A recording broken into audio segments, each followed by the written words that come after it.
পুরস্কারটা হইতেছে সান্ত্বনা পুরস্কার হিসাবে দেওয়া হয়েছে। ওদের ট্রফি সামনে দিবে, আলহামদুলিল্লাহ ট্রফি পাবে। কিন্তু এখন মানে আপাতত বাচ্চাদের মনটা জানি নষ্ট না হয়, এই জন্য 3rd নাম্বার পুরস্কার পাইছে। দোনো মেয়ে আলহামদুলিল্লাহ আমার 3rd হয়েছে। যাই হোক, 1st 2nd না হোক, 3rd তো হয়েছে। কিন্তু আলহামদুলিল্লাহ আমার মেয়েদের রেজাল্ট খুবই ভালো, খুব ভালো আলহামদুলিল্লাহ। ওর আব্বু দেখতেছে ওদের রেজাল্ট। 50 সবচেয়ে প্লাস আছে না, খালি একটাই এ প্লাস আর বাকিগুলো এ। ওর আব্বু রেজাল্ট দেখতেছে আর ওরা গিফট খুলতেছে। গিফট তো গিফটই হোক, আমাদের দোকানে আছে কলম, কিন্তু গিফট বলে কথা গাইস।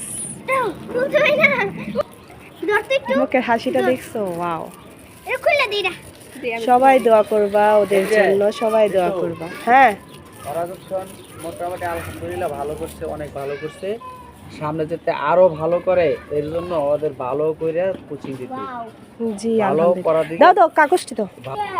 জান্নাতুল মাওয়া মডেল মাদ্রাসা। দেখছো কান্নাকাটি শুরু হয়ে গেছে। মানে আমার ছোট মেয়ে 2 ম্যাডামের কাছ থেকে 2টা কলম পাইছে গিফট, এই জন্য মানে শুরু হয়ে গেছে ওদের কান্নাকাটি। এই আঙ্কেল জিজ্ঞেস করতেছে তুমি কি কান্দো না হাসো? দেখছো একটু কলমের জন্য কি কান্নাকাটি। এই হচ্ছে আমার মেয়ের রেজাল্ট প্রতিটার ভিতরে। এই হচ্ছে আমার বড় মেয়ের রেজাল্ট।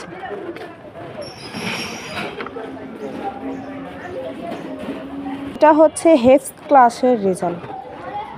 এর আগে 2টা যেটা দেখাচ্ছি সেটা হচ্ছে জেনারেল ক্লাসের রেজাল্ট। এই হচ্ছে আমার বড় মেয়ের রেজাল্ট। নাস্তা, জান্নাতুল মাওয়া মডেল মাদ্রাসার নাস্তা।